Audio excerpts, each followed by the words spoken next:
Hi guys, how you doing? Just thought I'd make a wee short video. I was going to make one, as I said I would make this one this week, but I'm actually struggling a wee bit to decide what to make the topic on, so I'm just going to keep it a bit more general actually, because I've not got a lot of time anyway, and before I get the boys from school, and I guess I probably covered what I was going to cover in a video anyway in an email about talking about the intensity when it comes to strength training and how that relates to progressive overload. So maybe just quickly try and recap that just to make it make a bit more sense. And first of all, this is talking about making progress and getting stronger.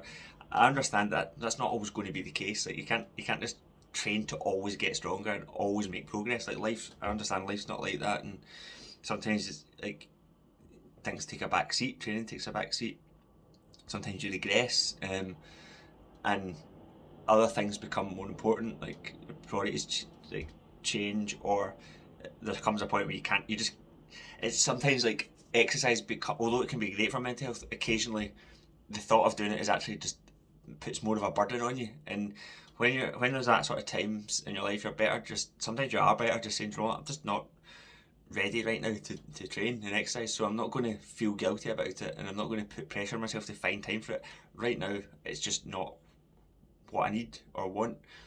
That doesn't mean to say you'll let yourself go and just start, I don't know, eating whatever you want, and you don't necessarily go that road either. But obviously, for the most part, exercise is always going to be beneficial. But sometimes it's just not. You've just not got the headspace for it. And as someone who's this is my job, like that includes me. There's probably been quite a lot of times over the last few years where I've just not, for whatever reasons, things have just, it's just not been a priority. It's just not been that much of a thing. So that I need to do. But when you are progressing, and when it comes to intensity and strength training, then the idea is that your body adapts to the training. Okay, so if you know that you need to be able, in order to elicit positive body compositional changes, right? And they've done I was going to say thousands. That would be an exaggeration. They've done hundreds of studies on this. Maybe they have done thousands. And I'm talking about men and women here, but most of the studies recently have actually been done more on females, and that's probably because historically females haven't partaken in strength training as much as men.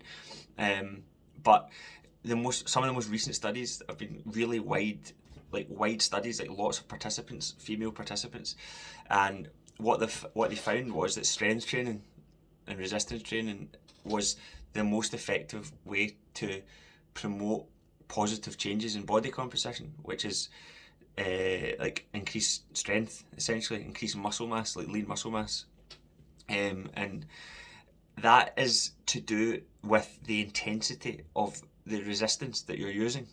And what that means is the intensity, as I said in an email, but I thought I may as well discuss it in case it didn't make as much sense. The intensity is defined as the amount of, essentially kind of like the amount of force you're producing. Like, so when you're lifting a certain weight, you're producing a force, and like the maximum intensity that you can obviously perform is the maximum bout of, like, for one lift. So like a squat, for example, or a deadlift or a bench press or a pull up, whatever you can push on a deadlift or a squat, whatever, or a bench press, whatever you can lift for one repetition at an absolute maximum effort, that would be a one repetition maximum. Okay, so that would be a 100% intensity effort, because simply you couldn't do any more. It's physically impossible. So that's your one rep max. So they base it off that. Now that doesn't mean to say you need to do a one rep max in order to ascertain what your one rep max is, because you can make a reasonable guess or estimation based off a 3 rep max or a 5 rep max, because it's fairly methodical. But for the purpose of like understanding the basics of it, so 1 rep max is the amount you can possibly lift for one attempt. Okay, so with that in mind, the intensity you need to be working at to elicit positive changes in muscle mass and body compositional changes, where you grow some lean muscle, you therefore become smaller, without necessarily losing body weight, for example. You need to be working minimum 50% intensity of your 1 rep max. And if you're lifting any less than that, then it's not enough to elicit positive changes. Okay, so if you deadlift, let's suppose you've managed to deadlift 60 kilograms for 1 rep max. Now I know a lot of you guys are probably looking at us thinking, 60 kilos, I've done double that, right? Which is awesome because there's so many strong tanks at the classes. But let's suppose in like 60 kilos and you've got 60 kilos, that's what you've managed to lift for one rep, but you just can't get any more than that at the moment. So the minimum weight you should be deadlifting with to elicit positive changes would be 50% of that, 30 kilograms, right? So if you do that for maybe 3 to 4 sets, right, so there has to be a sort of level of volume. If you do that for 3 to 4 sets, and you do that for 3 or 4 weeks, once a week, your body will adapt to that by getting stronger, okay? And that's just what happens, your body adapts to it. It grows back stronger, because it's getting used to that repeated bout of resistance. So in order to combat it, it doesn't like it, so in order to combat it, it gets stronger to make it easier next time. So 4 weeks down the line, your 1 rep max, you don't need to test it, will be greater than 60 kilos now because you've got stronger. You'll be able to lift more than 60 kilos, right? So if you continue to lift 30 kilograms going forward, you're now lifting at an intensity that's less than 50%, like, because as a percentage of your 1 rep max, 30 kilos is now maybe 40% of your new 1 rep max, which would be maybe 70, for example. These are just, they're not exact numbers, I'm just giving examples, obviously. So actually, like, as you've got four weeks down the line, you're stronger, and because of that, you're finding the weight more manageable. So you're actually working less effectively than you were at the start, okay? And that's something that is fundamentally key to understanding in terms of making continual progress.